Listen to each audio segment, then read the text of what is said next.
Pessoal, tudo bem? Bom dia a todos. Carlos Mares, sócio do Intelligence. Estou aqui mais uma vez para mais uma live da gente. E hoje tenho o prazer de receber meu amigo Leonardo Rezende. Leonardo é juiz federal, mestre em Direito lá pela Universidade Federal do Ceará, professor do Centro Universitário Farias Brito. Meu amigo desde a época de faculdade, né? Então lá se vão aí mais de 20 anos de amizade. E a gente está tendo um grande prazer aqui no Intelligence de trazê-lo não só para estrear aqui no live, mas também para trazer um curso para a gente de Direito Anticorrupção, que é um tema assim, extremamente atual. E a gente pensou nesse curso, pensou em você e fiquei feliz que a gente conseguiu trazê-lo assim, como um grande conhecedor da matéria. Então seja bem-vindo aí, bom dia. Espero que você goste da live e que seja bem-vindo à casa de uma maneira geral aí. Obrigado, meu amigo. Para mim é um privilégio, uma alegria estar aqui no Intelligence para discutir um pouco um tema que é tão importante e que é tão mal discutido no debate público, né? Infelizmente, o tema da corrupção ele é extremamente polarizado, então você tem verdadeiras torcidas organizadas que, menos preocupadas com a efetiva discussão do assunto, estão mais em defender posições preconcebidas.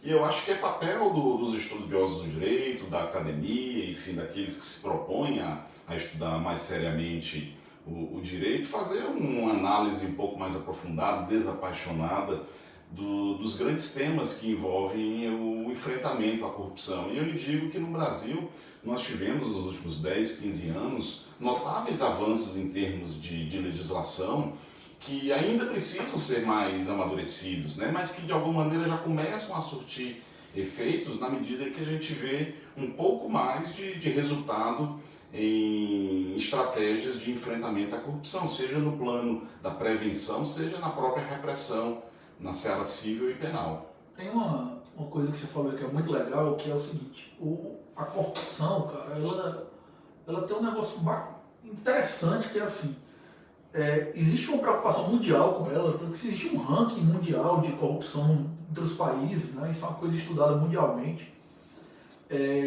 Isso é um problema do Brasil de sempre, assim.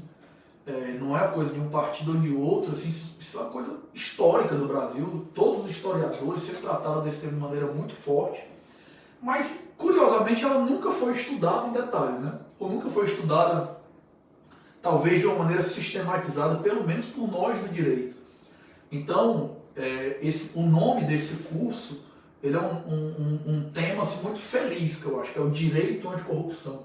Que de uma maneira geral é como o direito lida com a questão da corrupção, porque ela é sociológica, ela é história, ela é econômica, tem várias coisas envolvidas, mas como o direito lida com a questão da corrupção, ou de evitar a corrupção, de uma maneira sistêmica, né? Isso é um desafio muito grande para tentar enfrentar o problema histórico do Brasil.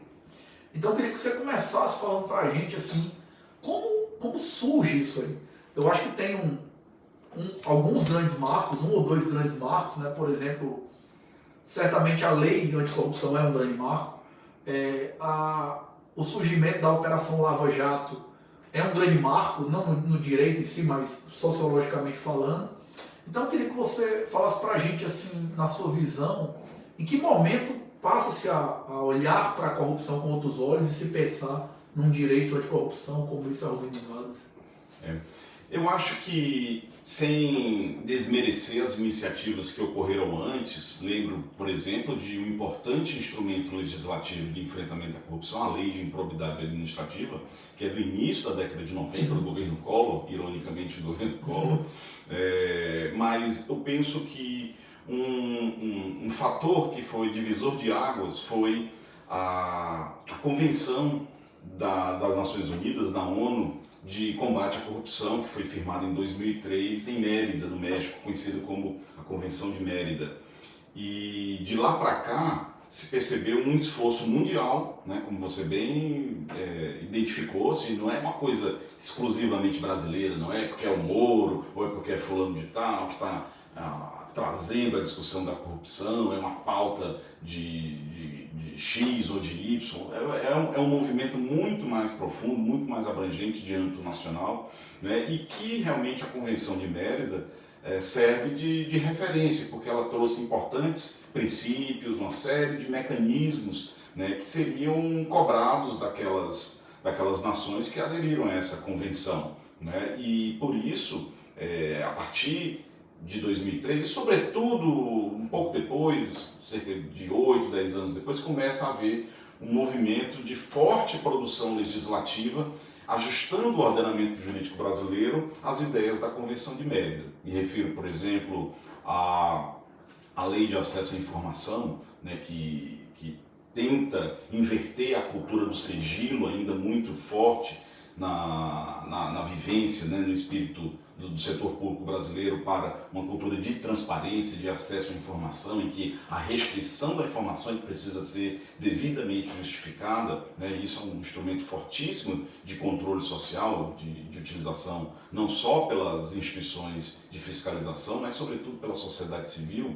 Em seguida, a lei de conflitos de interesses, que busca antecipar situações de risco, evitando que agentes públicos se vejam numa situação de tentação a, em vez de proteger o interesse público, ceder ao interesse privado. Nós temos um aperfeiçoamento da lei de lavagem de dinheiros, que, dentre outras medidas, acabou com o rol fixo, o rol taxativo de crimes antecedentes, e por aí vai, né? Tivemos a introdução, enfim, no direito brasileiro, de uma definição mais completa de organização criminosa e um marco legal um pouco mais seguro no que tange aos instrumentos de investigação e punição, como, por exemplo, a colaboração premiada, né? E a lei anticorrupção, sem dúvida, fecha esse momento de grande desenvolvimento legislativo, né? Fazendo o marco de combate ao corruptor, né? A lei anticorrupção tem essa característica, ela se volta não contra o agente público ímprobo, corrupto, mas contra as empresas que causam lesão ao erário. Então é para criar instrumentos mais efetivos de combate a esse viés, a esse perfil de corrupção que veio a lei anticorrupção. Portanto, ela se insere dentro de uma gama enorme de movimentos legislativos e também de articulações interinstitucionais. O ano de 2003 também marcou a criação da INCLA, a Estratégia Nacional de Combate à Corrupção e Lavagem de Dinheiro, no âmbito do Ministério da Justiça, mas que engloba uma série de entidades públicas e da sociedade civil. No âmbito da INCLA foram desenvolvidos inúmeros anteprojetos que redundaram em medidas de grande êxito, desde softwares que aprimoraram o trânsito de informações bancárias. Antes o juiz determinava uma quebra de sigilo bancário, isso era feito por papel, cada banco enviava de um jeito, não havia um padrão. Hoje não, se faz a partir de um modelo pré-definido de informações bancárias, tudo por via eletrônica, facilitando a obtenção da informação e, sobretudo, o tratamento. Em vez de receber caixas e caixas de papéis com extratos bancários, vem a informação toda devidamente digitalizada e facilmente tratada. Então isso acaba redundando em grandes benefícios práticos. Não fossem esses avanços, dificilmente teríamos uma operação Lava Jato com os resultados que ela apresenta. A gente vê aí pela sua fala que a lei anticorrupção, apesar de ter tido um destaque mais ultimamente, é apenas uma peça desse quebra-cabeça de como combater a corrupção, que é uma coisa muito interessante, porque o problema de corrupção brasileiro, acredito que qualquer canto no mundo, mas especialmente no Brasil, onde a gente ignorou o problema por muito tempo, ele é um problema sistêmico. Então realmente ele começa com mais transparência, com ver o que é conflito de interesse e o que não é, e inclusive passar para o lado também das pessoas que estão corrompendo, a combater isso aí, que realmente é um negócio bem interessante. Diante dessa complexidade toda desse sistema, eu queria que tu falasse um pouquinho como é que tu montou o teu curso, como é que ele ficou organizado, para a gente tentar entender mais ou menos como se abordar essa matéria tão complexa de uma maneira mais didática, mais palatável, digamos assim. Bem, o curso tem o propósito de oferecer uma visão geral sobre esse momento em que nos encontramos, de tentar compreender como é que chegamos aos resultados obtidos até aqui, quais foram esses avanços, quais foram os elementos culturais até que propiciaram esse aperfeiçoamento no combate à corrupção e quais são os desafios daqui por diante, quais são as perspectivas.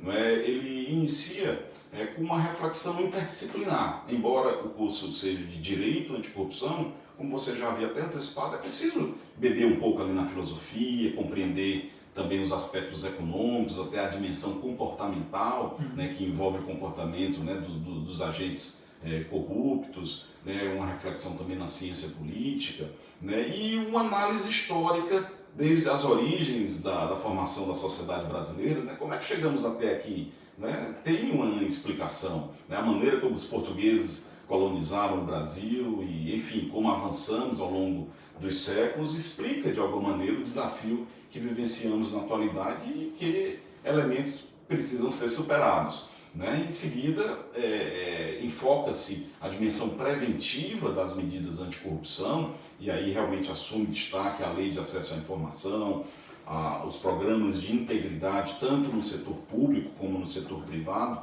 né? Fala-se muito no compliance, hoje em dia o compliance empresarial, então é também um paradigma novo, né, que chama a responsabilidade não só do setor público, mas também dos agentes privados, porque também a eles interessa ter um mercado, não digo imune, mas pelo menos que desestimule a corrupção. Né? A corrupção gera efeitos econômicos muito prejudiciais ao mercado, à economia em geral, porque, enfim, em vez de a empresa estar investindo em competitividade, em eficiência, ela vai optar por corromper um determinado agente público, isso, né, em longo prazo gera prejuízo para a sociedade. Né? E depois um exame das medidas de repressão, seja em âmbito penal, né? Até porque, é bom que se lembre, durante muito tempo a percepção de que o direito poderia interferir na corrupção era restrita ao aspecto penal, a punição da corrupção ativa, da corrupção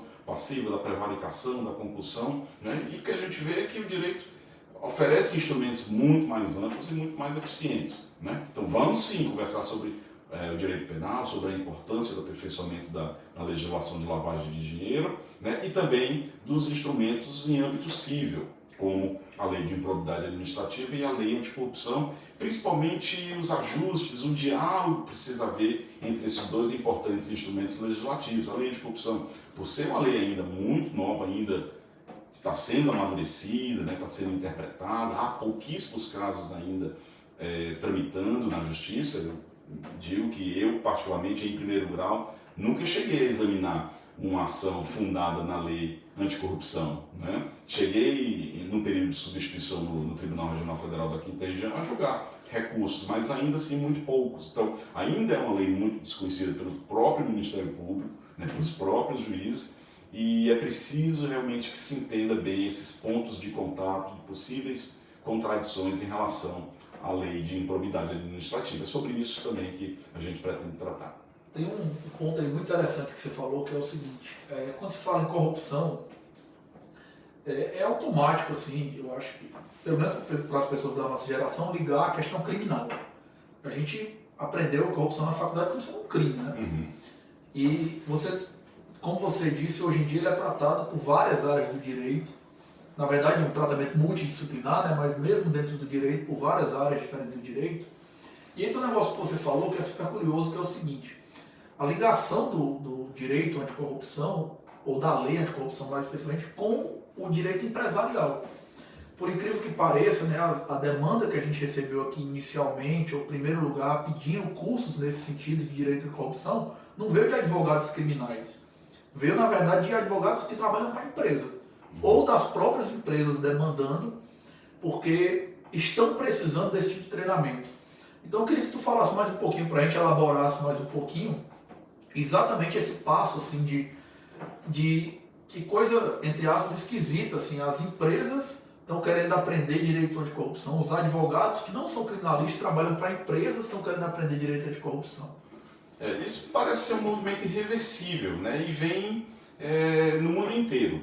Então, principalmente as empresas que lidam com o comércio exterior, com grandes empresas, elas estão sendo compelidas, não pelo Estado, mas por força dos próprios parceiros internacionais, a adotarem suas políticas de integridade, seus programas de compliance. Então, uma grande empresa americana, uma grande empresa europeia, hoje, ela já tem pressões no exterior para desenvolver programas de compliance e para apenas negociar com parceiros que também adotem princípios semelhantes. Então, não é à toa que cada vez mais, né, as empresas vêm procurando constituir no seu âmbito, né, programas de compliance. Claro, o tamanho do programa vai depender do próprio tamanho, da dimensão da empresa, mas isso vai ser uma constante. E o curioso é perceber esse movimento, é o próprio mercado que vem estabelecendo esse nível de exigência. Pode ser que mais à frente uma empresa, para contratar com o poder público, tenha que previamente ter algum tipo de qualificação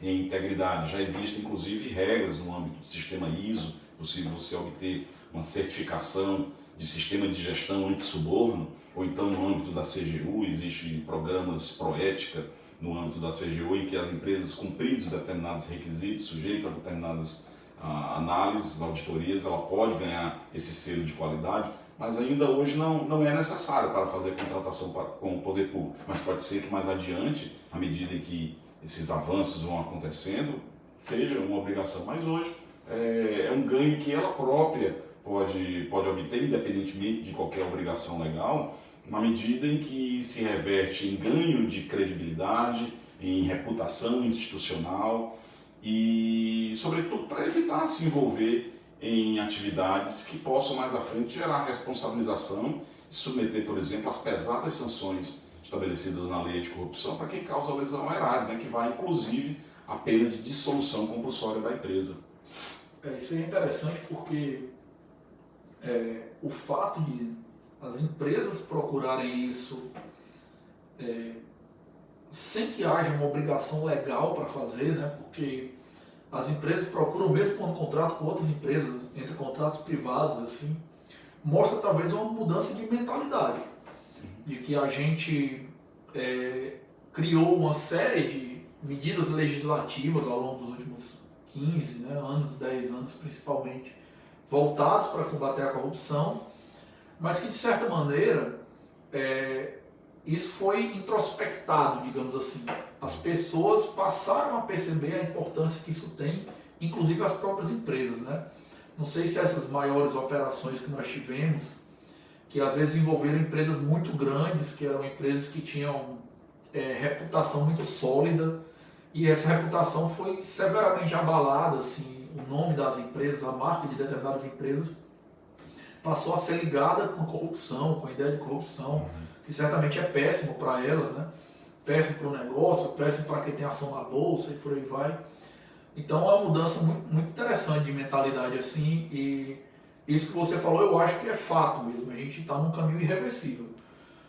Uma vez que esse processo de combater a corrupção até culturalmente, ou de ter boas práticas anticorrupção adotado, me parece que a tendência é ele se aprofundar cada vez mais de maneira irreversível mesmo, então acho que a gente vai nesse caminho.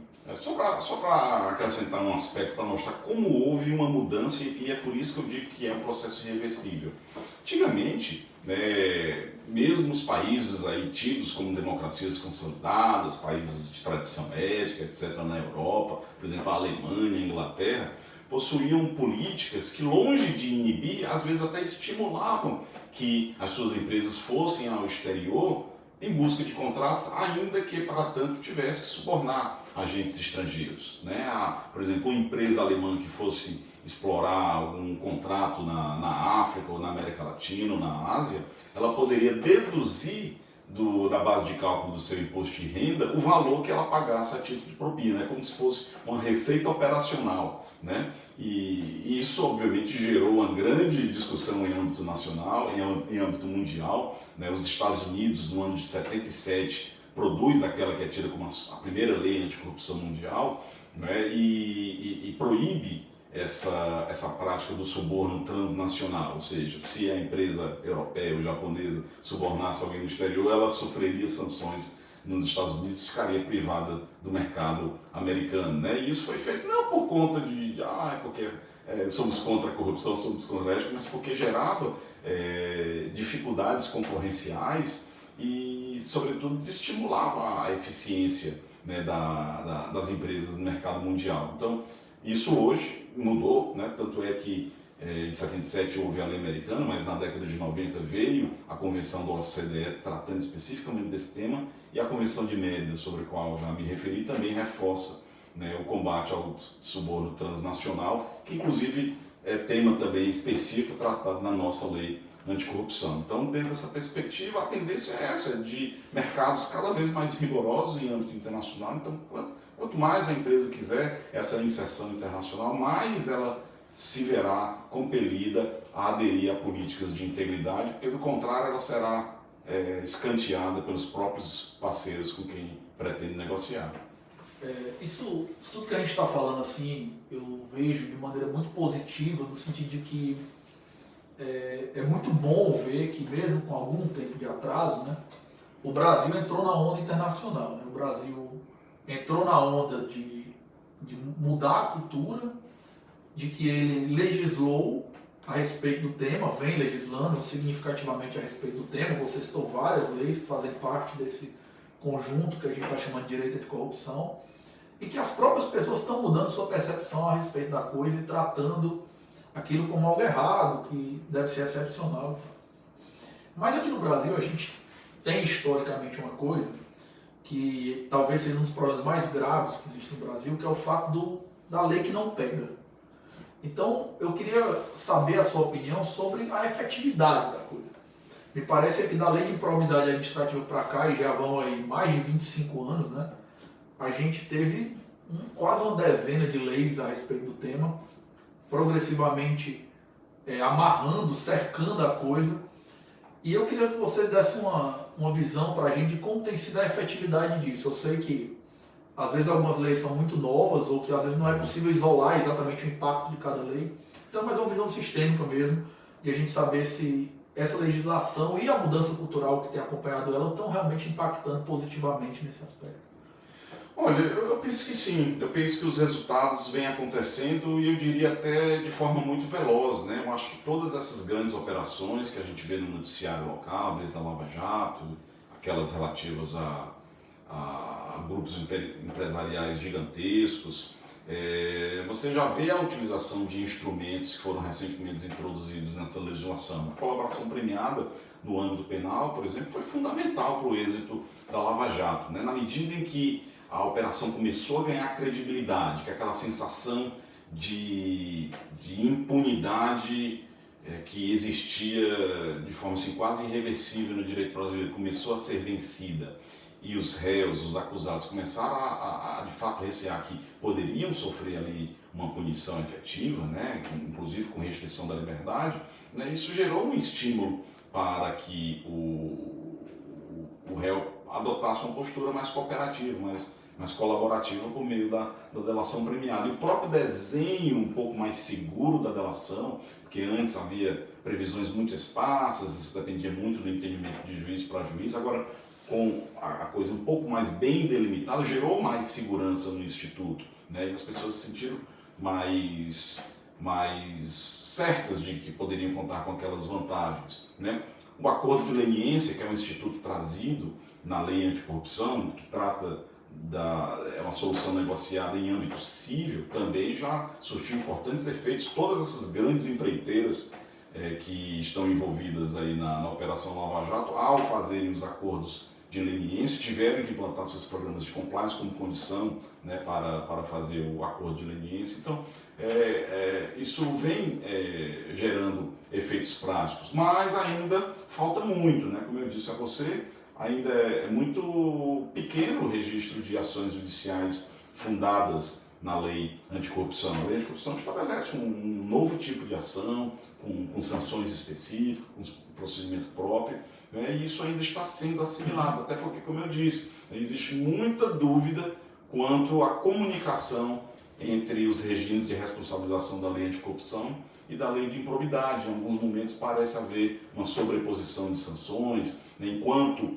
o instrumento negocial tem previsão expressa na lei anticorrupção, com acordo de leniência, na lei de improbidade ainda resta lá um dispositivo de que não é permitida a transação, né? Esse conjunto de modificações legislativas que o atual ministro da Justiça, Sérgio Moro, propõe, inclusive busca, né, dar uma certa similaridade no tratamento do tema, permitindo a acordos de leniência, termos de ajustamento de conduta, compromissos de não reiteração da conduta no âmbito das ações de improbidade. Então esse alinhamento, né, tende a vir realmente com a prática e com o amadurecimento, mas eu otimisticamente digo que acho muito difícil haver um retrocesso no que tange à efetividade dessas leis.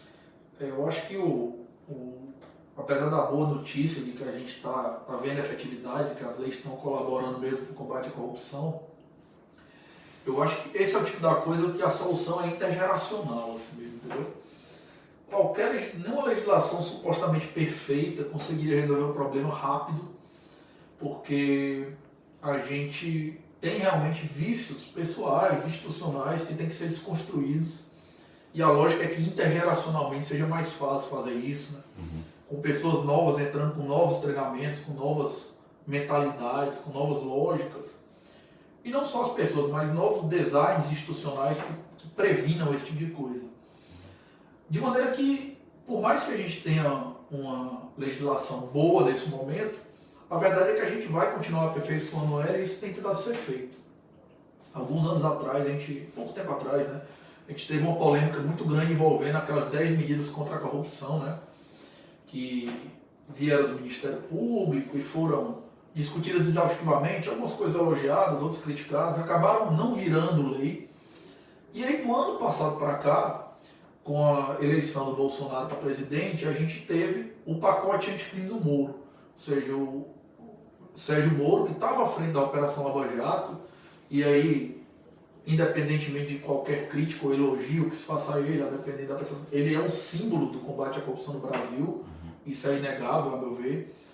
E como ministro da Justiça, a primeira coisa dele foi elaborar um pacote de anticorrupção, um pacote anticrime, e tentar combater não só a corrupção, mas a criminalidade sistêmica que a gente tem no Brasil.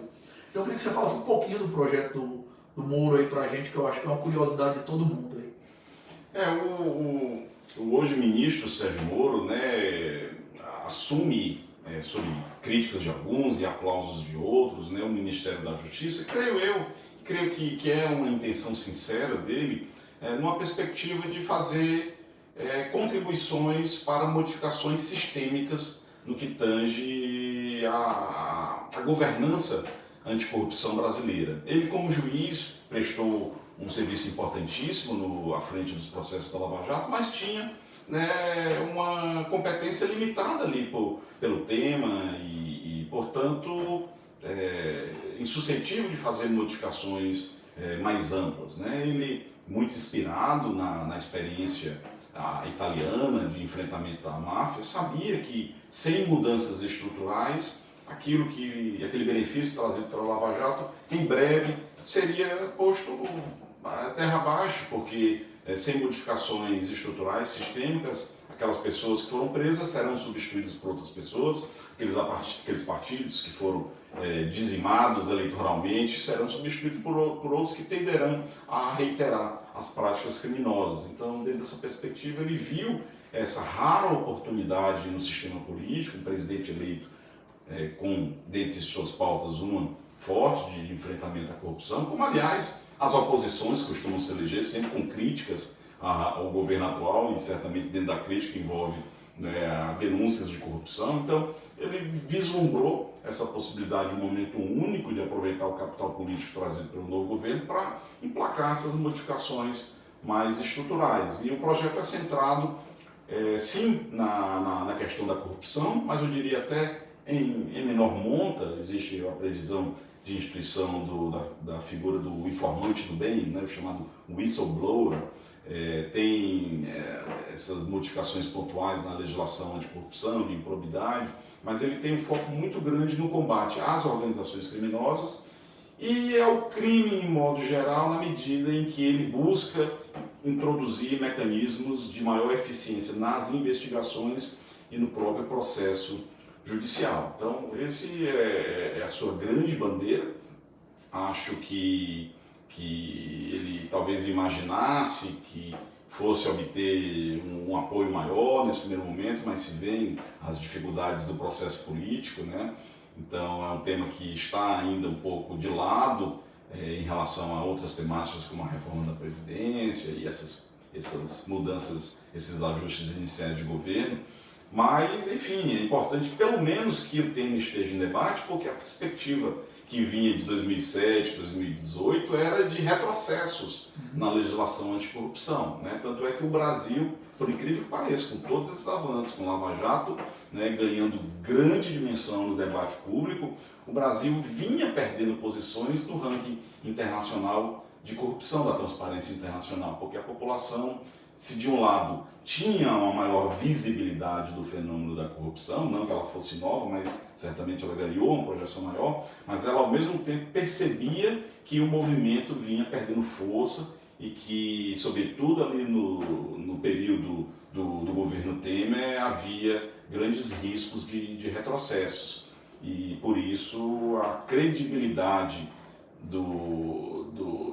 da força, né, do Estado brasileiro em combater a corrupção havia perdido a posição dentro do imaginário, dentro da consciência da sociedade. Então, pelo menos, o tema voltou à pauta, existe aí uma bandeira, pelo menos anunciada do governo, em aprovar essas modificações e certamente muitas outras virão, porque na hora que a gente fecha um determinado buraco, vem, né, e aquele que está na cultura da corrupção tenderá a encontrar novas saídas, né? Essa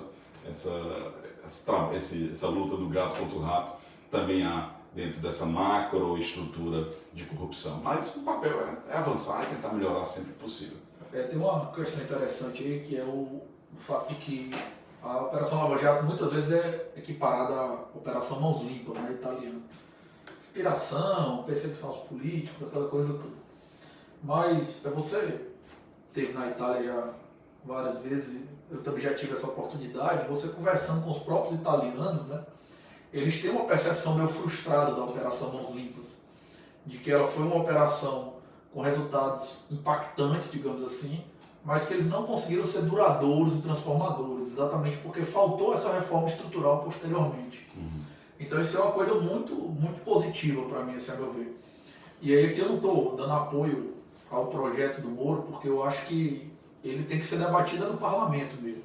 Cabe ao parlamento, dentro da conjuntura de forças políticas que existe, buscar um design que seja compatível com os partidos que estão lá, e evidentemente não precisa ser o projeto igual ao que o governo mandou.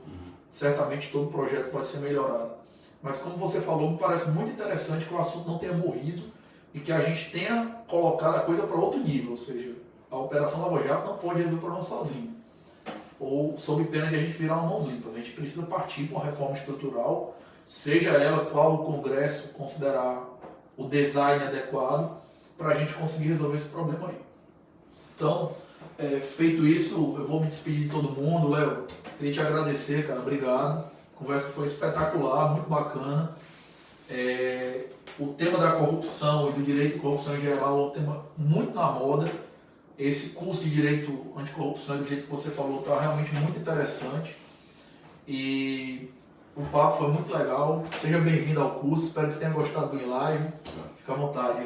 Gostei demais, agradeço a você, Marlon, meu amigo, que lembrou de mim para trazer esse tema aqui aos debates do Inteligence, e espero corresponder à expectativa, né? Faço o convite aí àqueles que se interessam por essa temática. Não precisa nem ser propriamente do mundo jurídico, porque é um tema que cada vez mais ganha importância na vida dos cidadãos, e é bom saber o que está acontecendo dentro de uma leitura um pouco mais aprofundada, um pouco mais segura, né? sem tantas paixões ideológicas, como eu falei, que às vezes perturbam um pouco o debate público, né? E acho que teremos oportunidade de fazer, mesmo dentro de uma visão panorâmica, né, porque são muitos temas a serem tratados, mas dá uma visão mais atualizada e podemos compreender melhor o que está acontecendo, quais são as perspectivas e os esforços que as instituições têm feito para melhorar, né, enfim, o enfrentamento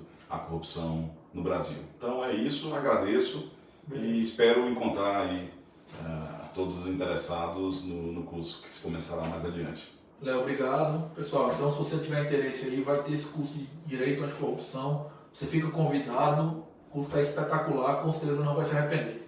Bom dia a todos.